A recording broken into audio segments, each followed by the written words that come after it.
Ini dia 5 penyakit yang paling sering mengintai lansia. 1. Diabetes. 2. Hipertensi. 3. Penyakit jantung. 4. Stroke. Dan 5. Demensia. Penyakit-penyakit ini tidak dimulai mendadak saat usia tua, tapi prosesnya adalah sejak kita muda. Jadi untuk bisa menjadi lansia yang sehat, kita harus menjaga pola hidup kita, pola makan kita, agar kita bisa mempertahankan fungsi fisik kita saat kita berusia tua dan bisa menjadi lansia yang sehat.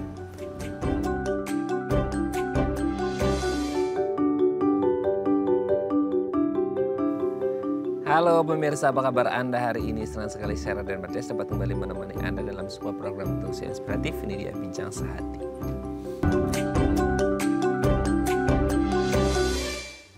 Pemirsa, kalau kita lagi ulang tahun, salah satu lagunya doa dalam lagu tersebut adalah panjang umur, gitu ya. Panjang umurnya, gitu. Nah, tapi dalam hidup ini bukan hanya sekedar panjang umur, gitu ya. Apalah arti panjang umur kalau sakit-sakitan, gitu ya. Yang penting adalah sehat dan pastinya panjang umur. Nah, kalau ngomongin panjang umur kan berarti kayak kalau dikasih rezeki anugerah lebih lama sama Tuhan untuk hidup di muka bumi ini, kita akan diizinkan untuk menjadi seorang lansia. Nah, menjadi lansia nggak hanya sekadar umur 70, 80, 90, even more than 100 gitu ya. Tapi pada kenyataan bahwa kita sebagai lansia harus sehat. Nah, sebenarnya penyakit-penyakit apa aja sih yang mengintai lansia atau mengintai orang-orang yang mengalami proses aging, degeneratif dan lain sebagainya, supaya kita bisa cegah nih dari dini. Oh, kalau penyakit ini kayaknya harus dicegah dengan tindakan preventif seperti ini. Oh, kayaknya kita harus investasi sedari muda dengan melakukan ini dan itu supaya masa lansia nanti kita tetap sehat. Nah, makanya hari ini kita akan mengupas tuntas apa saja penyakit degeneratif yang bisa mengintai atau menyerang lansia supaya kita lebih antisipatif gitu ya dari awal supaya kita tetap sehat di masa tua kita nanti. Tapi sebelum bahas itu, kita akan bahas terlebih dahulu nih beberapa mitos atau fakta seputar lansia. Nah, untuk membahasnya telah hadir bersama kami di studio Bincang Sehati ada Dr. Surya Wijaya SPPD, dokter spesialis penyakit dalam dari Rumah Sakit Royal Taruma. Selamat pagi Dr. Surya. Pagi, apa pagi. kabar? Puji Tuhan, baik. Baik ya dok, saya tuh senang banget kalau ngobrol sama dokter Surya gitu ya, karena pinter banget. Oke dok, sebelum kita bahas seputar penyakit degeneratif apa yang bisa menyerang lansia, kita bahas mitos fakta seputar lansia yang kayaknya itu udah jadi PR banget, momok bagi keluarga besar yang harus merawat lansia di rumah gitu ya. Kayak saking pusingnya, karena kepikiran kayak ini sebenarnya lansia atau anak-anak sih gitu. Kadang-kadang agak kebolak-balik gitu ya dok ya. Kita bahas yang pertama dok. Menjadi pemarah atau tertekan itu hal yang biasa bagi lansia. Ini paling gongnya kalau ngomongin lansia di rumah ya dok. Ya, kayak orang rumah tuh jadi bingung how to treat them gitu. Kayak harus gimana gitu ya. Sedikit-dikit marah, emosian, terus menyendiri gitu ya. Isolating themselves gitu. Kayak tertekan banget. Bener gak sih kalau menjadi seorang lansia itu pasti otomatis dia tuh suka marah, suka tertekan gitu. Atau gimana dok? Sebetulnya kalau pasti jadi pemarah, jadi tertekan sih harusnya enggak ya. Enggak ya? Harusnya emang enggak. Berarti ada orang-orang yang akan menjadi itu. Nah itu biasa faktornya apa gitu dok? Biasanya ada beberapa memang kondisi-kondisi yang menjadi predisposisi. Ya, faktor-faktor yang bisa memungkinkan seorang lansia menjadi lebih gampang marah, lebih gampang tertekan. Biasanya mungkin kalau dia kesepian. Ya. Wah, anaknya bekerja. Ya, betul. Dulunya dia kerja setiap hari, ketemu orang banyak, sekarang dia di rumah. Ya. Lalu juga kalau misalnya dia merasa harapannya itu lebih tinggi daripada kenyataan. Ya. Expectation-nya ya versus reality-nya ya. Dulu waktu muda saya mau nanti begini, ternyata waktu udah tua kok ada mimpi-mimpi yang belum tercapai, rasa-rasa kecewa atau dulu saya membesarkan anak dengan penuh kasih sayang, sekarang kok jarang ketemu gitu. Oh, berarti sebenarnya tuh mereka ada ibarat kata kayak unek-unek dalam diri mereka yang belum tersampaikan. Atau visi misi dalam hidupnya belum tercapai kali ya. Bisa. Dan kadang anak cucunya itu nggak notice, nggak peka akan itu. Jadi mereka akhirnya uring-uringan sendiri gitu ya? Betul, karena mereka kan kadang-kadang orang tua di kita di daerah timur ini jaranglah mau membebani anak. Kalau ditanya nggak apa-apa, ya kan. Betul. Ya, tapi Di sininya nerima, di sininya kadang nggak nerima. Akhirnya jadi murung ya. Lalu juga dengan aktivitas dan teman-teman yang udah makin berkurang, nggak ada lagi tempat dia untuk bercerita, untuk ngobrol. Gitu. Ini sebenarnya PR banget untuk keluarga ya, Dok ya. Tapi ada nggak, Dok, pengaruh gini? Ya gimana ya ngomongnya? Temennya itu mungkin banyak yang sudah nggak ada gitu, Dok. Ya. Entah teman bestinya, teman baiknya. Itu sedikit banyak bisa pengaruh nggak sih? Kayak mereka, waduh kapan giliran saya nih? Jadi kayak stres sendiri gitu, bisa nggak sih, Dok? Bisa juga, kayak menghitung hari. Yes, Ya. Krisdayanti kali. Ada yang nikmatin aja, ada yang ngitungin kapan. Ya. Setiap hari ngelihat berita-berita atau maaf, chat-chat di grup. Ini penyakit ini penyakit itu, si ini nggak ada, si ini nggak ada. Ya itu kan bikin mentalnya juga jadi nggak baik. Waduh, ini berarti PR banget untuk keluarga ya, Dok ya. Mungkin ya kalau nama umur nggak ngerti lah ya, itu masalah temennya. Tapi kalau untuk kayak apa yang di dalam pikiran, hati, unek-unek mereka, kayaknya keluarga perlu ngobrol ya, Dok ya, untuk dari hati ke hati gitu ya. Kayak nama program di DAI-TV ya. Bisa. Gitu ya. Ngobrol gitu ya, untuk dari hati ke hati untuk mengetahui apa sih sebenarnya yang ada dalam hatinya gitu ya, Dok ya. Betul. Bisa dengan keluarga atau bisa juga kalau dia punya komunitas sebetulnya. Oh betul, Ya.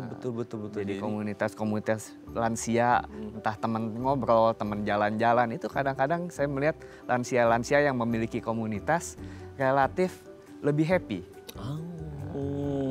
Jadi mereka punya teman ngobrol gitu. Nah, jadi penting ya pemirsa untuk kasih waktu untuk lansia oma opa di rumah untuk ketemu sama teman-teman barunya ya di komunitas barunya mereka. Itu sangat penting. Oke, kita lanjut yang kedua, Dok. Lansia katanya susah buat belajar ilmu atau hal-hal baru. Aduh, udah kudet banget nih ya. Gapnya itu terlalu jauh sama anak-anak sekarang gitu ya dibandingkan dengan Gen Z. Nah, betul nggak sih kalau lansia itu susah banget belajar hal baru? Sebetulnya ada benarnya, tapi itu tidak boleh menjadi alasan. Oke. Lebih sulit bukan tidak bisa. Oke, betul. Karena kenapa? Memang otak kita sewaktu anak-anak kan sedang bertumbuh. Betul. Itu anak-anak mudah sekali menyerap semua hal, baik yang baik maupun yang buruk. Ya, jadi belajar yang lebih cepat. Kita mungkin seusia segini belajar udah nggak secepat anak kecil. Apalagi Kita kan masih 17 tahun, dong. mentalnya masih 17. Fisiknya nggak bisa bohong. Ya, kalau oma opa yang udah mulai lansia kadang-kadang lebih lambat. Ya, lebih lambat untuk merubah gaya hidup atau lebih lambat untuk mempelajari hal baru, itu betul. Tapi kembali lagi, kalau dia rajin latih, ya, dia rajin latihan, dia rajin lakukan, pasti bisa gitu, meskipun lambat. Jadi kadang-kadang ini menjadi alasan yang kita selalu bilang bukan tidak bisa, tidak mau, harus hati-hati. Oke ya, jadi harus membedakan antara mau dan mampu ya. Sebenarnya mampu, meskipun mungkin prosesnya agak berjalan lambat. Tapi kalaupun mampu tapi nggak mau ya juga susah ya, Dok ya. Karena harus ada intention, harus ada niat dalam dirinya. Oke, kita lanjut yang ketiga, Dok. Gangguan kesehatan pada lansia pasti akan terjadi. Jadi identik tuh kalau lansia udah masuk kategori orang-orang yang pasti rentan, pasti mengalami berbagai jenis penyakit gara-gara masalah aging dan degeneratifnya. Betul nggak sih kalau seperti itu? Kalau terkait usia, memang seiring dengan usia akan muncul beberapa penyakit dan juga daya tahan tubuh kita, ya, cadangan jasmani kita akan semakin menurun. Iya betul. Tapi seberapa cepat menurun itu juga pertanyaan lain. Ya betul. Ya. Nggak bisa apple to apple, Nggak 70 tahun gitu nggak bisa ya? Betul.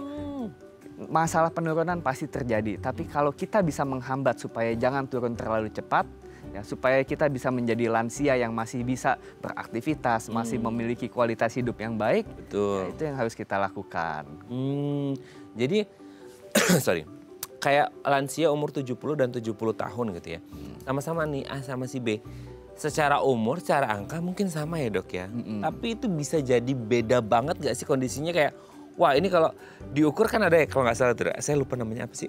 Kayak dia tuh ngukur sama-sama usia 70 tapi bisa jadi yang satu itu usia yang dilihat itu masih 50, yang satu udah 90 gitu. Padahal sama-sama 70. Usia badannya. Usia badannya, nah fisiologisnya ya gitu. Gimana tuh, Dok? Ya, kadang-kadang memang ada pasti perbedaan antara lansia yang satu dan yang lainnya. Yang ini di rumah setiap hari tidak pernah latihan, lama-lama dia jalannya jadi lambat, cara berpikirnya lambat. Yang satu setiap hari berolahraga, jalan pagi misalnya, atau ikut senam, entah di puskesmas, di rumah sakit, ataupun di yang tempat lain, atau yang suka nari.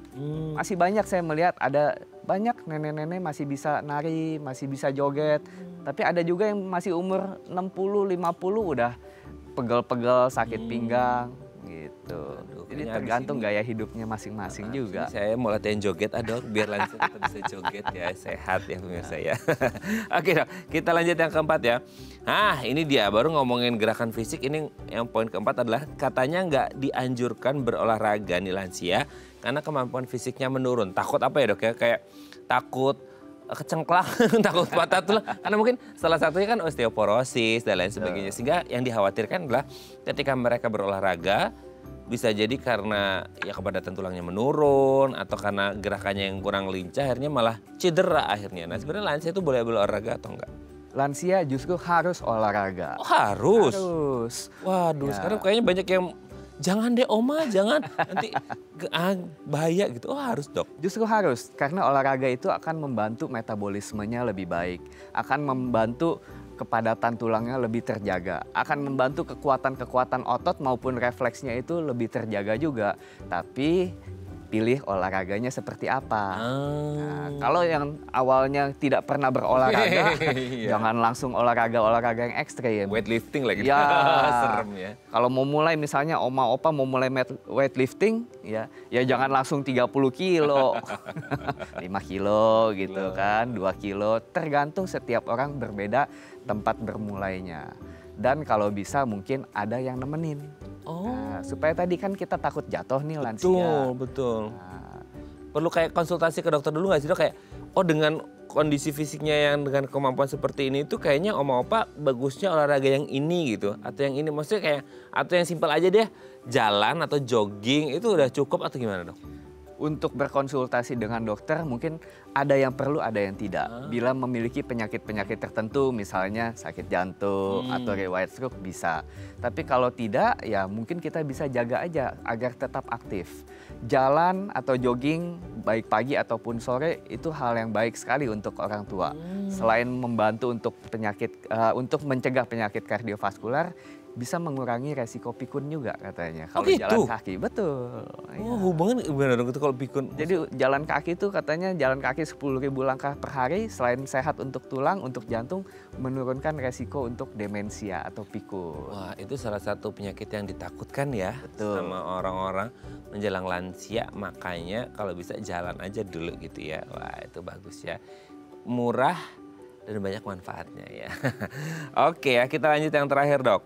Waktu tidur lansia yang berkurang adalah hal yang alami. Nah ini juga Dok, banyak banget orang beranggapan bahwa lansia itu kan kadang-kadang bangun tengah malam terus nggak tidur lagi. Mereka beranggapan, oh sering berjalannya waktu, sering bertambahnya usia, kayaknya memang durasi tidur lansia itu memang menurun gitu ya. Nggak lagi mungkin 7-8 jam, mungkin sehari cuma 3-4 jam. Betul nggak sih kalau lansia itu waktu tidurnya ya otomatis berkurang? Mungkin untuk sebagian betul tapi tidak semuanya. Ya secara umum memang seiring kita bertambah usia kebutuhan istirahat, kebutuhan tidur bukan istirahat maaf, semakin berkurang. Anak kecil, bayi baru lahir bisa 16 jam sehari. Ya. Umur 3 tahun itu mungkin 10-12 jam. Usia sekolah 8 jam katanya sampai 10 jam. Kita sekarang ya mungkin 7-8 lah. Tapi kalau untuk oma opa rata-rata mungkin sekitar 6 jam ya. Tapi ada juga oma opa yang masih butuh tidur panjang ya. Butuh tidur 8 jam ke atas. Ya, puji Tuhan kalau kita bisa tidur nyenyak gitu.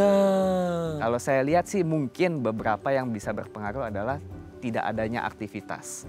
Ya, kalau oma opa seharian hanya duduk, bengong-bengong, mungkin baik otaknya tidak merasa bekerja, badannya juga tidak merasa bekerja, jadi nggak minta istirahat. Ya, kita kan juga kalau kita udah seharian bekerja, olahraga, malam tidur lebih nyenyak. Betul. Oh mungkin itu tadi kaitannya dengan olahraga atau aktivitas fisik itu buat badan ngasih respon bahwa oh ini kayaknya habis bekerja, habis beraktivitas capek, butuh istirahat, tidur gitu ya. Kalau cuma plonga-plongo seharian kan jadi badannya juga bingung nih istirahat atau enggak sih gitu. Iya. Badan kita ada jamnya soalnya. Badan kita tuh kayak bisa ngasih respon gitu ya Dok.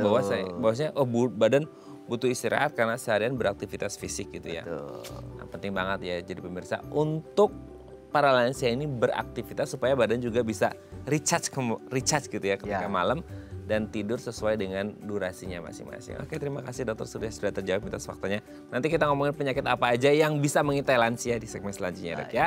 Oke pemirsa, kami akan kembali sesaat lagi. Tetap bersama kami di Bincang Sehati.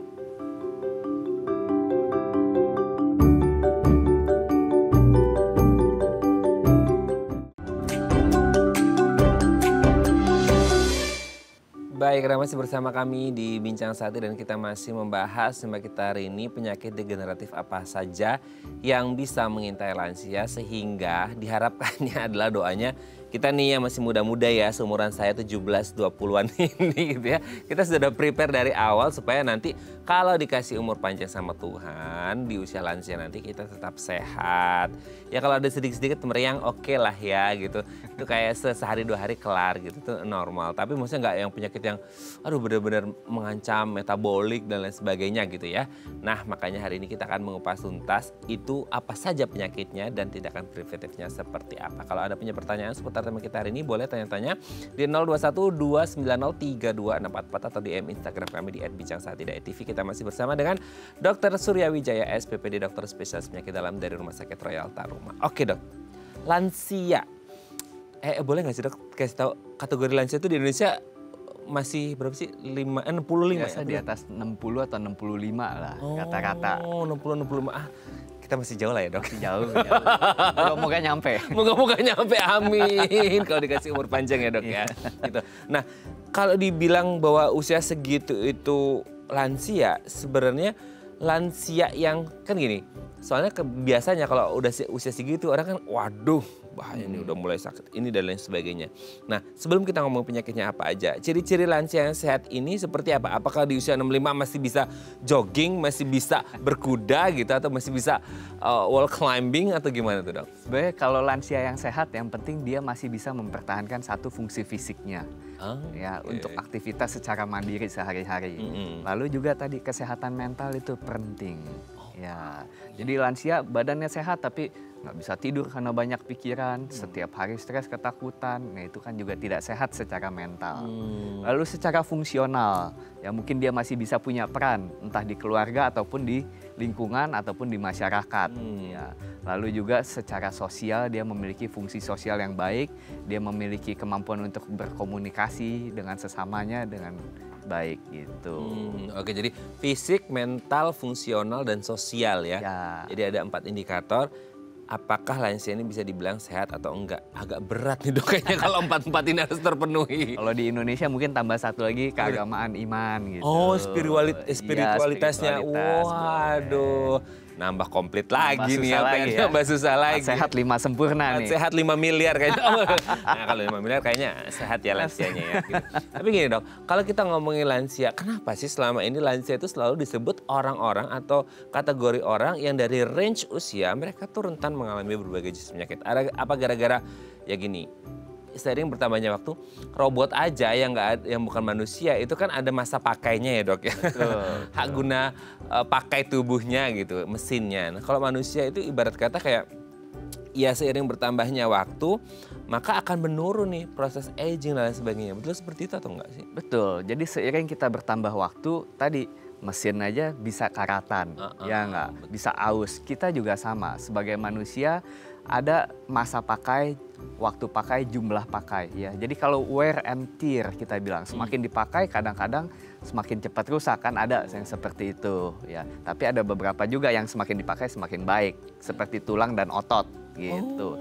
Sama otak juga. Oke. Tapi memang seiring kita berjalan waktu namanya penuaan baik itu karena oksidatif ya, pembakaran di tubuh kita kan membuat oksidan. Makanya kadang-kadang ada orang minum antioksidan biar awet muda. Ya, oksidatif itu akan merusak sel-sel ya. Sel ada umurnya, ada usianya. Ada yang bisa memperbarui diri, ada yang tidak. Dan kemampuan memperbaharui diri itu pun seiring dengan tambahnya kita usia dia semakin menurun. Karena itu lama-lama kulit mulai keriput. Ya enggak? Yang tadinya mulus kayak pantat bayi lama-lama mulai keriput, mulai kering. Nah, itu yang kita bisa lihat. Nah, organ-organ yang di dalam juga gitu. ya fungsi jantung mulai menurun, fungsi mata penglihatan mulai buram, ya, hidung mulai nggak bisa nyium yang terlalu pekat-pekat, telinga mulai agak-agak budek, itu kan mulai kelihatan penurunan fungsi itu gitu. Jadi kita nggak bisa melawan waktu lah. Ya, memang kalau di kedokteran sendiri ilmu tentang lansia ini mungkin relatif baru. Kenapa? Makin kesini angka harapan hidup kita makin panjang. Ya, kalau dulu zaman dulu kan mungkin 40 tahun mati perang gitu kan. Masih perang sana sini. Ya. Lalu juga penyakit menular belum ada obatnya, mati infeksi, ya, kena pes, kena plak gitu. Kena TBC. Sekarang penyakit itu udah bisa diobatin. Akhirnya angka harapan hidup makin panjang. Baru mulai muncul penyakit orang tua, rematik, ya nggak, muncul ya sakit sendi-sendinya, jantung, stroke. Kalau dulu belum sempat jantung udah mati duluan kan, penyakit yang lain. Oke, moga-moga kita sampai ke usia. Amin dok. Ya nggak ada yang tahu ya namanya umur, tapi semoga kita diberikan umur panjang dan sehat selalu ya dok ya, amin gitu ya. Nah tapi maksudnya kayak penurunan fungsi itu termasuk penyakit bukan sih dok di orang tua? Maksudnya kayak pendengaran menurun gitu ya, hidung penciumannya sudah mulai berkurang, mata sudah mulai kabur, itu penyakit atau emang kondisi alami proses aging seseorang? Itu proses yang alami, tapi kalau terjadinya terlalu cepat, kita harus lihat ada apa nih, kok dia cepat bener kejadiannya. Baru umur 60 kok udah nggak bisa ngelihat, ya, baru umur 55 kok udah mulai budek. Mungkin ada penyakit lain di belakang cepatnya dia terjadi penurunan fungsi itu. Oh, berarti nggak murni dari proses aging seseorang ya? Ya, kan tadi tiap orang beda-beda. Mungkin ada hal di belakangnya yang membuat yang ini agingnya kok lebih cepat, yang ini kok bisa lebih lambat. Itu biasanya faktornya apa dok? Karena maksudnya di masa mudanya investasinya dia, bukan preminya ya, maksudnya investasi dalam artian kayak, oh dia olahraga enggak, pola dietnya seperti apa, istirahat, stress management gitu-gitu pengaruh? Betul, itu sangat berpengaruh. Ya. Memang secara genetik mungkin kita bisa bilang lah ada riwayat keluarga dengan penyakit ini, penyakit itu. Tapi jangan nyalain nenek moyang terus dong. Nggak bisa move on ya. Iya, gitu ya. Kan ada lifestyle kita yang lebih berpengaruh. Bisa dimodifikasi ya. Mungkin kita suka merokok, suka begadang, ya, alkohol berlebihan, yang tidak pernah olahraga, makan manis terus, ya itu kan lebih berpengaruh lah dibandingkan dengan bakat genetik kita. Jadi jangan salahkan ketika divonis sekarang didiagnosis penyakit ini, ya gimana dok, mama papa saya, nenek saya, oma opa saya begini. Ya bukan excuse ya dok ya. Betul. Memang ada genetik secara turun-temurun, tapi itu bisa diakalin dengan mungkin pola hidup yang jauh lebih sehat. Jangan kayak berpasrah, tapi berpasrahnya bukan hal yang baik ya. Berpasrah bahwa I'm ready to be sick, enggak lah ya. Gitu ya. Harus I'm ready to be healthy. Oke dok, nanti kita lanjut lagi di segmen selanjutnya ya. Oke pemirsa, kami akan kembali sesaat lagi, tetap bersama kami di Bincang Sehati.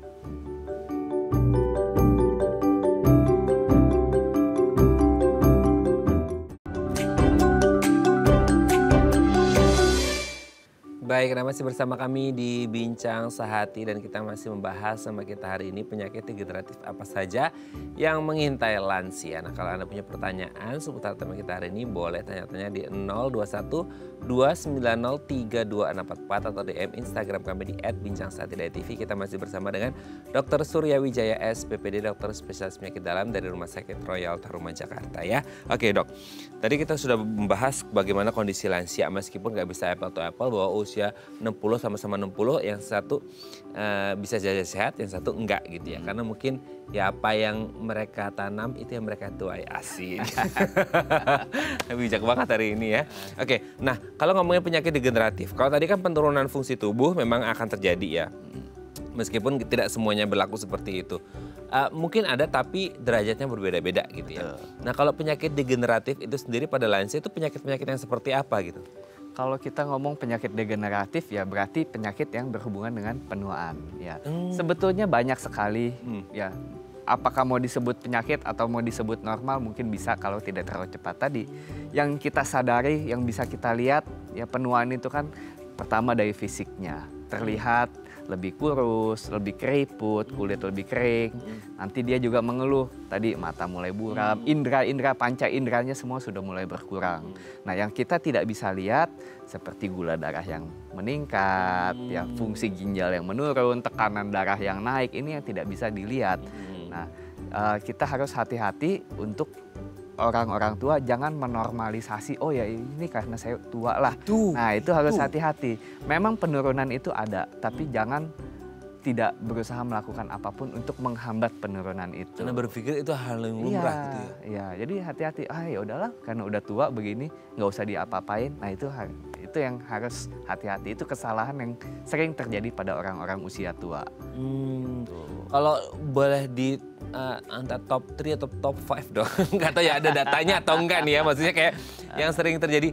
Kayaknya nomor 1 salah satunya mungkin adalah diabetes kali ya. Itu kayak orang tuh udah kalau ngomongin lansia itu diabetes gitu. Nah mungkin top 3 atau top 5-nya terutama yang di Indonesia penyakit-penyakit degeneratif itu maksudnya diabetes itu termasuk degeneratif bukan sih? Termasuk juga, betul. Bukan metabolik ya? Atau metabolik yang bisa dipengaruhi oleh degeneratif, yaitu penurunan dari fungsi pankreas kan, fungsi organnya mulai turun. Tapi kalau kita hidupnya ugal-ugalan, belum tua juga udah rusak gitu.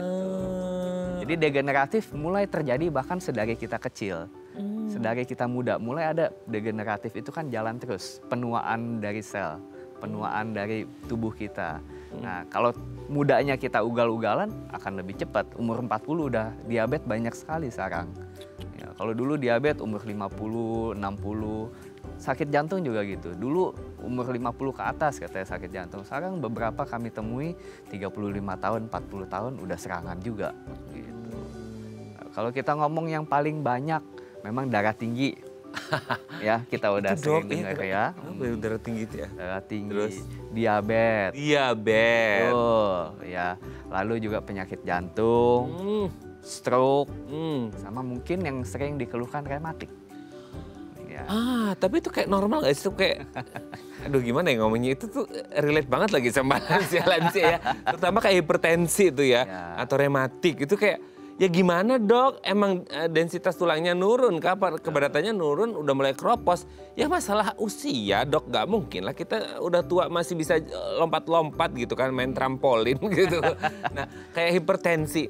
Wah dok, ini kayaknya semua teman saya yang usianya lansia rata-rata hipertensi itu normal kali dok? Atau gimana sih dok, kok bisa kayak gitu kondisinya? Kalau hipertensi, memang seiring kita bertambah usia, namanya pembuluh darah itu makin keras.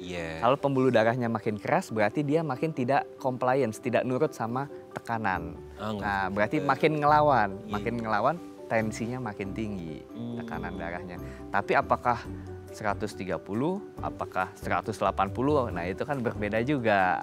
Ya. Bisa jadi beda banget ya, ada yang 130, 180 gitu. Iya, kan memang tadi genetik, ya, lalu gaya hidup, merokok atau tidak, makan yang makanan berpengawet, terlalu asin gitu kan, lalu terlalu banyak garam, ya, tidurnya tidak teratur, rokok, nggak olahraga, itu semua berpengaruh. Kembali lagi, lifestyle kita yang akan membuat masa tua kita seperti apa. Nah, gini dok, kan orang itu kadang mengidentikan satu penyakit, terutama degeneratif yang untuk lansia itu dengan satu faktor risiko atau penyebab tertentu. Let's say kayak diabetes, pasti dari makannya. Gitu ya. Orang pasti, udah ini pola dietnya kacau nih gitu ya, suka makan yang manis-manis, that's it. Gitu. Terus kemudian kayak, oh ini rematik atau tulang sendinya keropos dan lain sebagainya, kurang kalsium nih waktu muda nih gak pernah minum susu dan lain sebagainya. Maksudnya itu hanya single factor bahwa, oh ini tuh diabetes gara-gara makannya, oh ini tuh tulangnya bermasalah gara-gara kurang kalsiumnya, kurang minum susu dan lain sebagainya. Itu atau semuanya juga ikut turut serta, turut campur untuk menjadi faktor risiko ya gimana dok? Semuanya turut campur. Jadi kita kalau dalam satu penyakit selalu ada faktor risiko yang tidak bisa diubah. Contohnya jenis kelamin, usia, ya ini kan kita tidak bisa ubah. Tidak apa-apain. Ya. Lalu genetik, ya. Ada faktor risiko yang bisa diubah. Yang bisa diubah ini bisa lifestyle, pola makan, ya, pola tidur, ya rokok, olahraga gitu. Nah, kalau yang tidak bisa diubah kan ya kita berdoa aja. Tapi kalau yang bisa Pasrah gitu ya. yang bisa diubah ini harus ada usaha dari kita untuk menghambat terjadinya penyakit-penyakit degeneratif tersebut. Masalahnya tuh dok, di lapangan sana yang terjadi adalah kayak pola makan, pola tidur dan sebagainya itu kan nggak bahasa internasional itu sak-desaknyet gitu ya dok ya. Maksudnya nggak langsung ujuk-ujuk orang itu merasakan itu. Let's say orang makan manis kan, saya kan nggak langsung diabetes. Orang makan yang yummy-yummy, yang salty-salty, saya nggak langsung hipertensi kan gitu. Saya nggak minum susu dengan kalsium, kayak nggak langsung osteoporosis kan, dan lain sebagainya gitu. Maksudnya kayak itu tuh hal yang bikin orang jadi nggak notice dan nggak aware bahwa apa yang mereka lakukan di masa muda itu nanti berdampaknya masa tua. Berarti itu proses yang sangat panjang, dong, kronik. Prosesnya panjang. Untuk degeneratif itu prosesnya dari kita muda sampai kita tua. Dia berproses terus, menumpuk dosa istilahnya. Makin cepat kita numpuk, makin cepat dosanya itu kelihatan. Tapi kira-kira dok, oke, proses degeneratif sudah mulai berjalan dari muda gitu ya, dari kecil bahkan gitu ya. Nah, normalnya ketika orang sudah mulai merasakan kayak aduh ada yang kayak ngerasa nggak enak di tubuhnya ya, entahlah diabetes, entahlah hipertensi, entahlah dan lain sebagainya, itu normalnya kalau usia lansia itu di atas 60-65 gitu ya, itu mulai kerasanya di usia berapa dok? Ada keluhan di tubuhnya? Kadang-kadang kalau hanya seperti hipertensi, darah tinggi, diabetes belum tentu ada keluhan. Ya salah. Nah, keluhannya itu saat sudah terjadi kerusakan organ. Ya. Diabetes mulai matanya buram, katarak mungkin, atau gangguan retina. Atau jeleknya baru ketahuan diabetes atau darah tinggi waktu dia kena serangan jantung. Barulah dicek, oh ternyata tensinya tinggi, oh ternyata gulanya tinggi. Jadi kita harus hati-hati, kadang-kadang kami juga di kedokteran nanya, ada riwayat sakit darah tinggi nggak? Ada diabetes nggak? Sering pasien bilang enggak. Bukan enggak pernah tahu. periksa. Oke, berarti penting ya dok ya untuk MCU setidaknya setahun sekali lah ya. Kalau mungkin udah mulai masuk-masuk ya di atas 40-50 udah mulai sering lah ya dok ya untuk ngecek, atau udah mulai lansia ya harus sering-sering untuk mengetahui faktor risiko dan ya harus rutin lah untuk memeriksakan diri supaya ngerti kondisi tubuhnya seperti apa. Jangan sampai maksudnya nanti tiba-tiba serangan jantung dan lain sebagainya, itu kan bisa bahaya. Betul. Kita lanjut lagi ya di segmen selanjutnya ya. Oke pemirsa, kami akan kembali sesaat lagi tetap bersama kami di Bincang Sehati.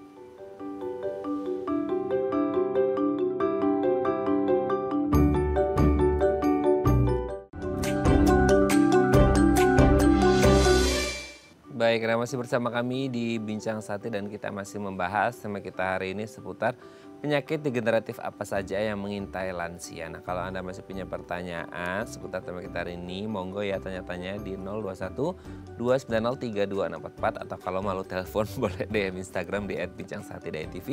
Kita masih bersama dengan Dr. Surya Wijaya, SPPD, dokter spesialis penyakit dalam dari Rumah Sakit Royal Tarumai, Jakarta. Oke dok, kalau kita ngomongin kayak tadi ya, kan ada kayak penurunan fungsi antara mata lah, telinga, hidung dan lain sebagainya. Nah, itu kan organ yang di luar yang kelihatan dok. Kalau yang di dalam dok, kayak jantung, ginjal, paru, dan lain hati gitu ya. Itu kan pasti terdampak juga karena kan kita proses aging kan gitu. Itu berarti dalam artian gini, tuh kan dok, berarti kalau itu terdampak, normal dong kalau mereka ada yang sakit jantung, ada yang kena paru, ada yang kena ginjal, dan lain sebagainya. Karena kan fungsinya memang menurun, atau gimana? Kalau kita bilang normal, semuanya harusnya terjadi di setiap orang. Sama-sama menurun ya. Ya, tapi kenapa ada yang fungsi ginjalnya baik aja tuh sampai umur 80, 90. Kenapa kita harus pasrah dengan fungsi ginjal kita menurun di usia 60 gitu. Ya, ada sesuatu yang mungkin kita salah waktu muda. Dan akan tetap salah kalau kita tidak ubah saat ini gitu. Oke. Tapi biasanya gini dok. Ketika ada satu organ yang sakit gitu ya, atau yang menurun, kena nih, terserang awalnya, let's say apa ya, kayak parunya deh gitu ya, atau jantungnya. Awalnya nyerangnya di situ, tapi karena udah tua nih, lansia, itu bisa nyebar gitu nggak sih dok? Karena gini, kan ada beberapa penyakit yang kayak entah diabetes, hipertensi itu awal-awalnya kan nggak kerasa dok. Ya. Sampai akhirnya menimbulkan keluhan tadi. Nah masalahnya kalau udah menimbulkan keluhan, dia bisa jadi nggak sih kayak dia tuh ngegangguin yang lain gitu atau gimana dok bahasanya? Bisa, karena di dalam badan kita organ itu nggak kerja sendiri-sendiri. Ada namanya sistem organ. Ya, contohnya jantung. Dia itu deket kerjanya sama paru-paru. Kalau ada masalah di jantungnya, mungkin pasiennya ngerasa sesak. Ya, paru-parunya banjir karena pompa jantungnya yang nggak bagus. Atau kalau jantungnya juga jelek, ginjalnya juga terpengaruh. Tadi karena jantung itu pompa, ginjal itu filter. Di rumah juga gitu, kalau pompa kita ngaco kan filter kita nggak jalan. Betul. Nah, jadi dia saling bersinggungan kerja organ-organ itu. Kalau udah muncul keluhan, nah biasanya udah fungsi organ udah jauh menurun. Kencingnya udah mulai berkurang nih.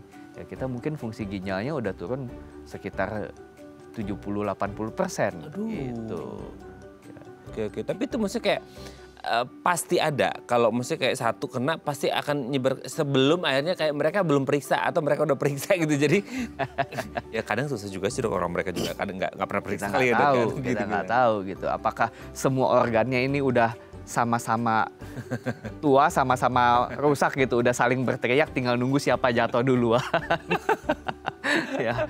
Atau kalau yang masih sehat, mungkin organ-organ lain masih bisa nih ngebantuin organ yang sakit ini fungsinya di backup. Itulah gitu. Makanya jangan sampai yang satu merembet ke yang 2, 3, 4 dengan pemeriksaan rutin ya dok ya. Oke, sebelum lanjut ini ada penelpon dok, kita sapa terlebih dahulu ya.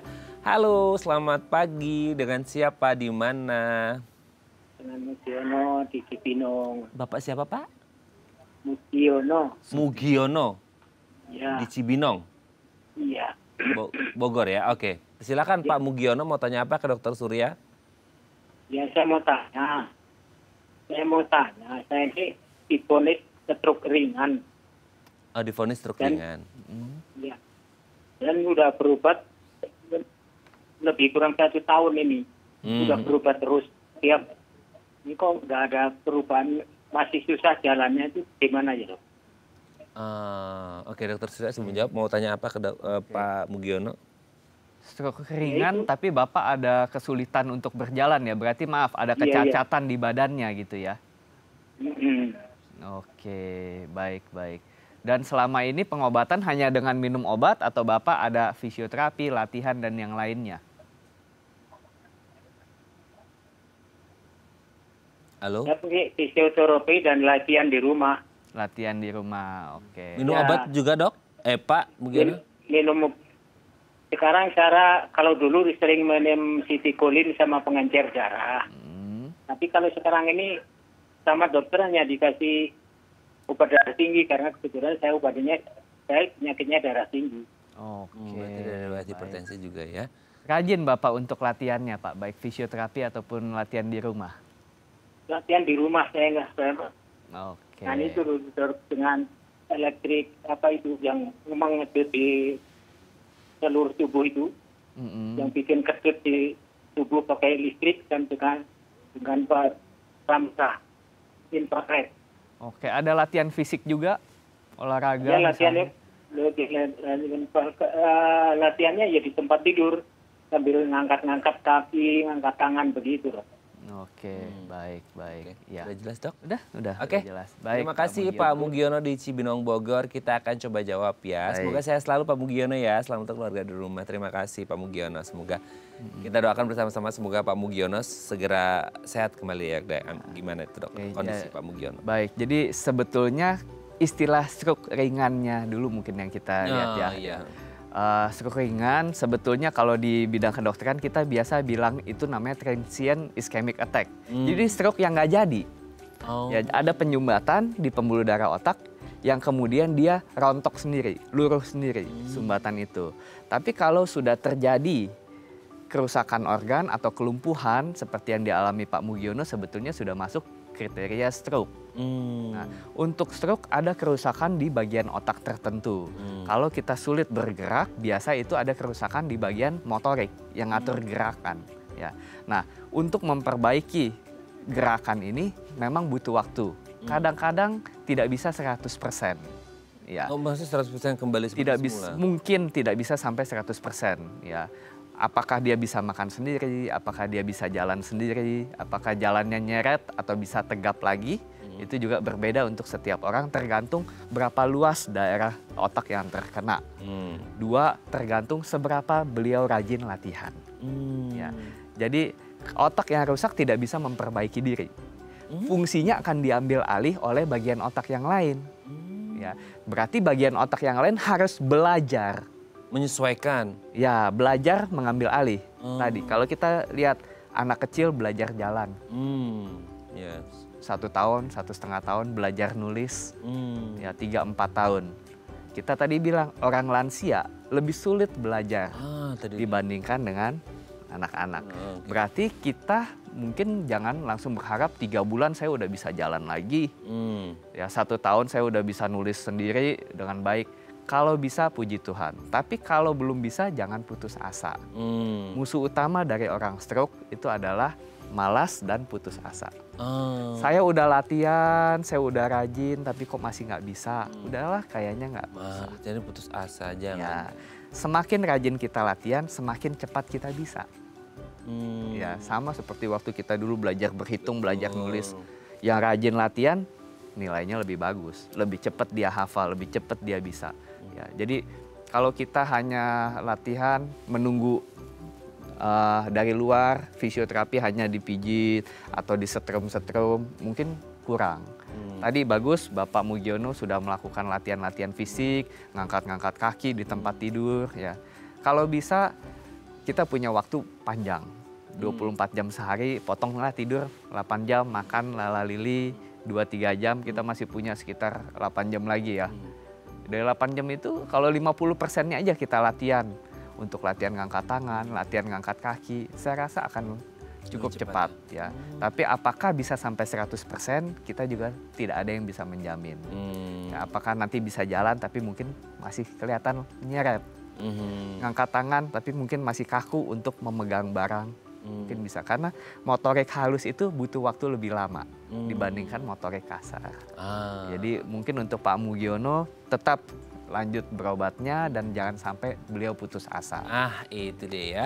Semoga ini bisa menjawab pertanyaan Pak Mugiono yang ada di Cibinong, Bogor. Intinya kalau kata Dr. Surya, tetap pengobatan berjalan seperti biasa dan jangan berputus asa. Semuanya butuh waktu, insya Allah bisa lebih baik lagi kondisinya ya. Meskipun mungkin nggak ada yang tahu ya, namanya juga miracle can happen gitu ya.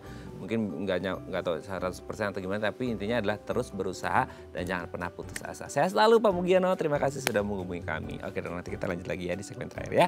Oke pemirsa, kami akan kembali saat lagi tetap bersama kami di Bincang Sehati.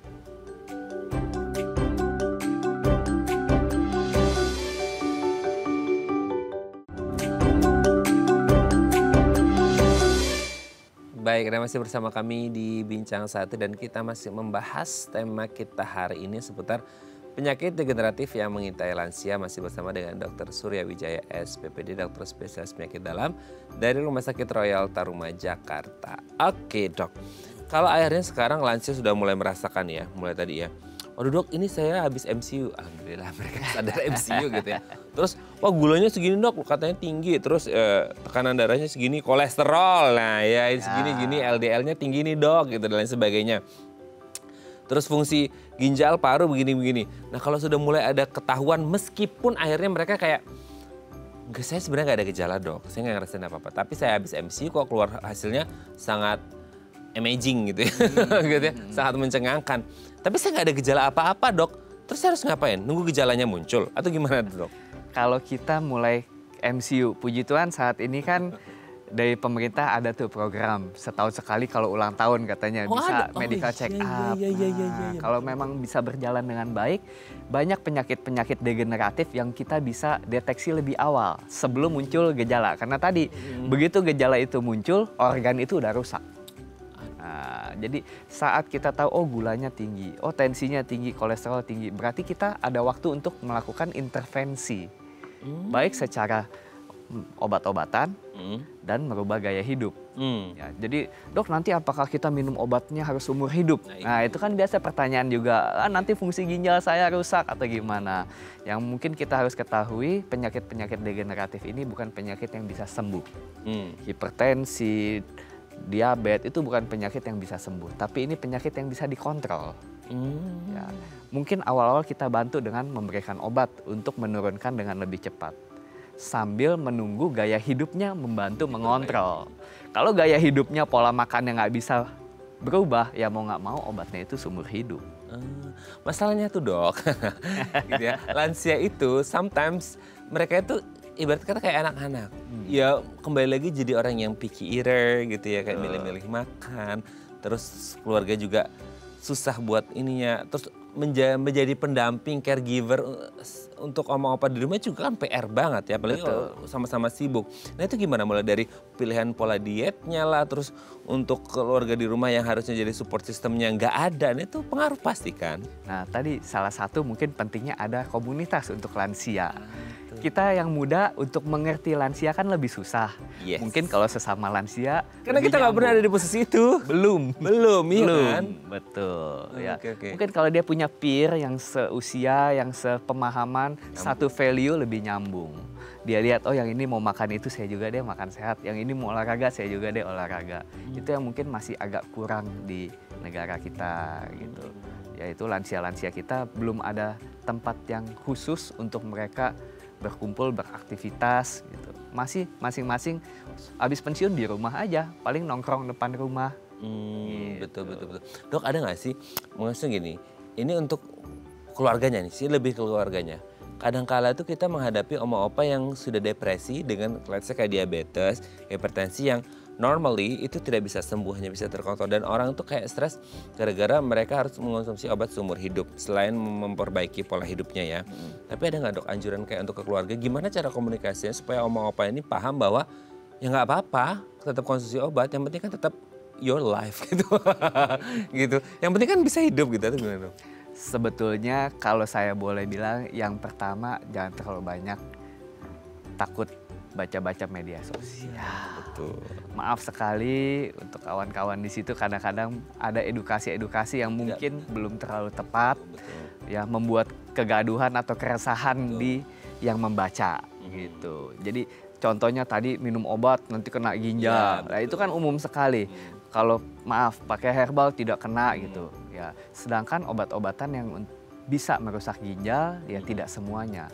Malah obat diabetes, obat hipertensi itu tujuannya adalah menjaga jangan sampai ginjalnya dirusak oleh gula yang tinggi, tensi yang tinggi gitu. Jadi memang peran keluarga, kadang-kadang sekarang soalnya orang tua juga udah mulai main gadget ya. Nah, jangan sampai salah informasi. Oke, terima kasih Dokter Surya. Sebenarnya banyak mau kita bahas tapi waktu juga membatasi kita. Next time kita harus ngobrol lagi karena senang banget ngobrol sama Dokter Surya ini. Terima kasih. Baik, terima kasih dok. Sehat terus. Salam untuk keluarga di rumah dan teman-teman di Rumah Sakit Royal Taruma. Selamat pagi dok. Selamat pagi. Oke pemirsa, itu tadi perbincangan kita dengan Dokter Surya. Semoga bermanfaat ya. Dan jangan lupa untuk terus menyaksikan konten-konten inspiratif kami di platform The Eye Plus. Saya Raden Batlias pamit. Sampai jumpa dan selamat kembali beraktivitas di hari Selasa yang indah ini. Ingat, jaga kesehatan Anda sedari muda. Dan kalau sudah lansia harus konsisten untuk merawat diri supaya sehat selalu. Untuk selamanya ya. Sampai jumpa.